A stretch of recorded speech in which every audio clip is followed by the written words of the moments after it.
반갑습니다. 말씀과 함께 하루를 시작하는 주님의 백성들을 예수님의 이름으로 축복합니다. 2024년 4월 2일 화요일 오늘 주신 말씀은 신명기 19장 1절부터 21절까지입니다. 주 당신들의 하나님이 당신들에게 주시기로 한 그 땅, 거기에 살고 있는 원주민을 주 당신들의 하나님이 멸망시키시고 당신들이 그들을 쫓아내어 그 성읍과 집에서 살게 될 때에 당신들은 주 당신들의 하나님이 당신들에게 차지하라고 주신 땅에서 성읍 셋을 따로 구별하여 놓아야 합니다. 주 당신들의 하나님이 당신들에게 주신 땅을 세 영역으로 구분하여 길을 닦아 모든 살인자가 그곳으로 피신할 수 있게 하십시오. 살인자가 구별된 성읍으로 도피하여 살 수 있는 경우는 다음과 같습니다. 일찍이 미워한 일이 없는 이웃을 뜻하지 않게 죽였거나 어떤 사람이 이웃과 함께 나무하러 숲속으로 들어가서 나무를 찍다가 도끼가 자루에서 빠져나가 친구를 쳐서 그가 죽었을 경우에 죽인 그 사람이 그 구별된 새 성읍 가운데 한 곳으로 피신하면 살 수가 있습니다. 도피성은 평소에 이웃을 미워한 일이 없는 사람이 실수로 이웃을 죽게 하였을 때에 자기의 생명을 구할 수 있는 곳이므로 그곳까지 거리가 너무 멀면 피살자의 친척이 복수심에 불타서 살인자를 따라가서 죽일 터이니 거리가 너무 멀어서는 안 됩니다. 내가 새 성읍을 따로 떼어 놓으라고 당신들에게 명령한 이유가 바로 여기에 있습니다. 주 당신들의 하나님이 당신들의 조상에게 맹세하신 대로 당신들 땅의 경계를 넓혀 주시고 당신들의 조상에게 약속한 모든 땅을 당신들에게 주실 때에는 또 내가 오늘 당신들에게 명하는 이 모든 명령을 당신들이 성심껏 지키고 주 당신들의 하나님을 사랑하며 그가 가르쳐 주신 길을 잘 따라갈 때에는 이 새 성읍 말고 또 다른 새 성읍을 구별해야 합니다. 그리하여 주 당신들의 하나님이 당신들에게 유산으로 주신 땅에서는 죄 없는 사람이 살인죄를 치고 죽는 일이 없도록 하여야 합니다. 그러면 살인죄 때문에 당신들이 책임을 지는 일은 없을 것입니다. 그러나 어떤 사람이 그 이웃을 미워하여서 해치려고 숨었다가 일어나 이웃을 덮쳐서 그 생명에 치명상을 입혀 죽게 하고 이 여러 성읍 가운데 한 곳으로 피신하면 그가 살던 성읍의 장로들이 사람을 보내어 그를 거기에서 붙잡아다가 복수자의 손에 넘겨주어 죽이게 하여야 합니다.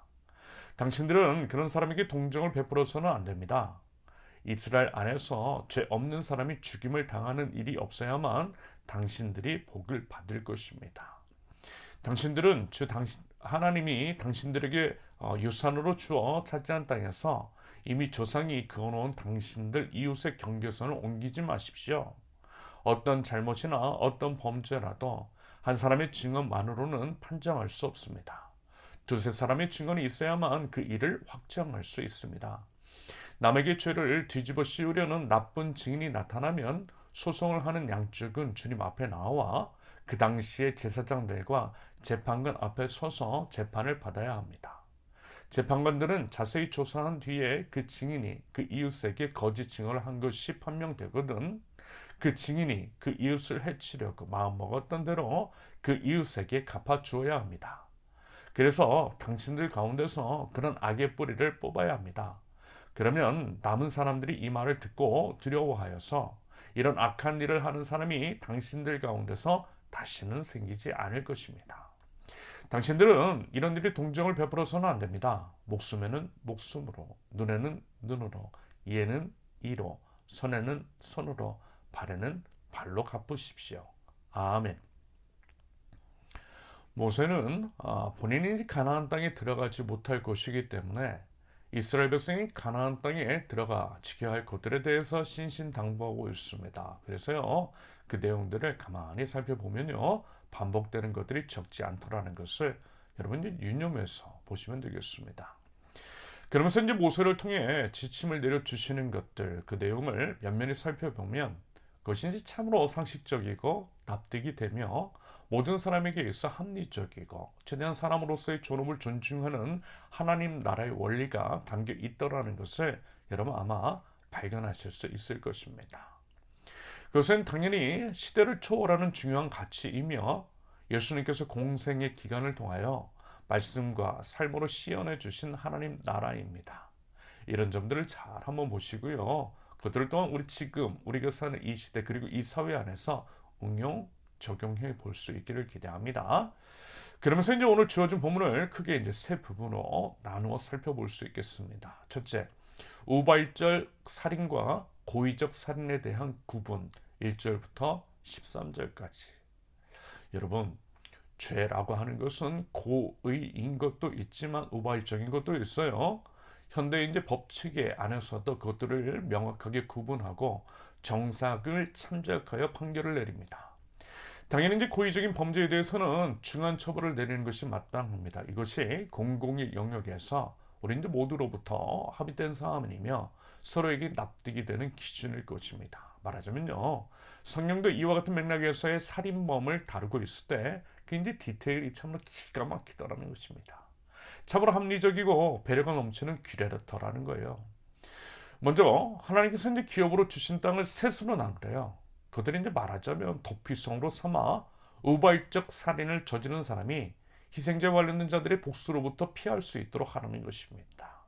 그러면서 이제 세 곳이나 도피성을 만든 것은 각각의 위치에서 근거리에 도피성을 둠으로써 그와 같은 일을 당했을 경우에 재빨리 피할 수 있도록 하기 위함이래요. 복수에 의한 또 다른 살인을 막고자 함이겠죠. 살인은 또 다른 살인을 부르기 마련입니다. 그런데요, 만약에 이제 고의로 살인을 한 사람의 경우에는 가차없는 심판을 말씀하세요. 그런 사람은 그가 아무리 도피성으로 도망을 갔다 할지라도 오히려 그 사람을 도피성에서 끌어내어 죄에 대한 대가를 치르게 하라고 명령하십니다. 이런 식으로 하나님은 하나님의 정의를 실현하시되 최대한 어느 한 사람도 억울함이 없도록 배려하시는 것이라 할 수 있겠습니다. 둘째, 토지에 관한 경제 정의 14절. 이 말씀은요, 쉽게 얘기해서 땅을 매매의 수단, 부를 축적하는 수단으로 삼지 말라는 것입니다. 여러분 어떻습니까? 불평등이 극대화된 한국 사회를 살아가는 그 느낌, 그 기분이 어떤 분들은요, 분노와 미움을 주체할 수 없을 것 같아요.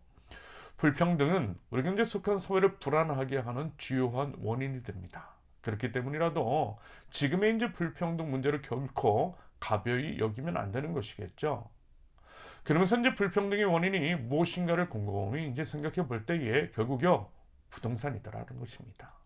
여러분 한국 사회를 한번 살펴보시면요, 부의 획득이 지대 상승으로 인한 것이 거의 대부분임을 여러분 확인하실 수 있을 거예요. 그래서 이제 다들 아파트에 미쳐 있는 겁니다. 권력자들이 자신이 이제 집권하는 시기에 어떻게 해서든 본인 소유의 땅 주변에 개발되게 하려는 것도 다 이 때문인 거죠.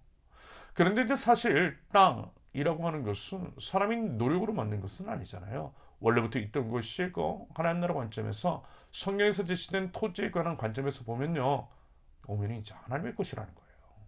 그리고 이제 하나님께서는 바로 이런 부분, 땅의 독점으로 인한 불평등의 문제, 그로 인한 여러 부작용을 아셨기 때문에 무엇보다 그것이 이제 약자들의 생존과 존엄을 위협할 수 있기 때문에 땅에 대한 매매를 금지하셨던 것으로 풀이가 됩니다. 바꿔 말하면 가난한 사람들요, 땅은 소유할 수 있게 하심으로써 그 땅 위에서 열심히 씨 뿌리고 경작을 하면, 다시 말해서 이제 누구나 노력을 하면 충분히 보상을 받을 수 있는, 최소한 모든 사람이 먹고는 살 수 있는 제도적인 기반을 마련해 주셨다라는 것입니다. 이와 같은 하나님 나라의 토지 경영 원리를 우리 하나님 나라의 백성들이 깊이 공부하고 또 새기면서요, 이와 같은 맥락의 일들을 어떤 식으로 한국 사회에 적용시켜 볼 수 있을까에 대해서 논의해 보는 것도 분명히 필요하다라는 생각입니다. 셋째, 증인에 관한 규정 15절부터 20절까지. 이것은요, 위증에 대한 처벌에 관한 것이라 할 수도 있겠고 무고의 가능성을 최대한 줄여주시라는 의도로 판단이 되는 규정입니다. 증인 한 사람만으로는 안 되고요, 최소 두세 사람의 증인이 있을 때에 그들이 이제 증인으로서의 효력이 발생한다라는 말씀인 거죠. 그러면서 이제 거짓 증언에 대한 강력한 처벌도 말씀하고 있고요, 이런 식으로 이제 최대한 억울한 사람이 없도록 장치를 마련해 주신 것을 볼 수 있겠습니다. 하나님은 참으로 배려가 많으시고 공정하신 하나님이십니다. 그러므로 하나님 나라의 백성인 우리도 당연히 그리하여야겠죠. 하나님처럼 공정하고 배려가 있는 우리 하나님 나라의 백성들이 되기를 기대해 봅니다. 아무리 못해도요, 상식적으로 생각해 보자 라는 것입니다. 마지막으로 21절에서 생명에는 생명, 눈에는 눈, 이에는 이, 손에는 손, 발에는 발로 갚으라는 것은요, 여러분 똑같이 복수하라는 의미는 아니더라니까. 여러분 사람 마음이 이렇잖아요. 한 대 맞으면 어때요? 한 대만 갚지 않아요. 최소 한 대 이상 더 심하게 하면 심하게 하지 덜하지는 않습니다. 그러면서 이 싸움이 증폭이 되고 걷잡을 수 없는 지경에까지 이르게 됩니다. 말하자면 하나님께서 이런 것들을 차단하시는 것으로 보면 되겠어요. 받은 만큼만 용납이 되고 그 이상은 안 된다는 것입니다. 이것은요, 우리는 너무나 잘 알고 계시는 아버지 하나님의 깊은 배려를 볼 수 있는 것이겠죠. 여러분, 하나님 나라의 백성으로서 부디 하나님을 제대로 알고요, 하나님 나라의 원리와 가치를 우리 이제 모든 삶 속에서 바르게 구현해낼 줄 아는 저와 여러분들, 그럼으로써 하나님의 정의와 공의를 세워나갈 줄 아는 하나님 나라의 백성들 저와 여러분들 되실 수 있기를 예수님의 이름으로 축원합니다. 함께 기도합니다. 온갖 부정과 불의, 불법이 가득하고 검찰의 불법적인 기소권 남용과 권력자들의 권력 남용으로 인하여서 혼탁한 이 사회 가운데에 하나님 부디 모든 사람을 공평하고 공정하게 대해주시는 하나님 나라의 정의와 공의가 세워질 수 있도록 하나님 저희를 사용하여 주시옵소서.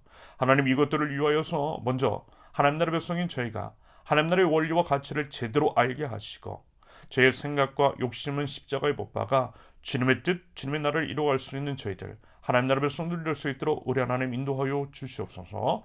예수님의 이름으로 기도합니다. 아멘. 하나님께서 오늘 주신 말씀과 각자의 기도 제목을 놓고 우리 잠시 기도합니다.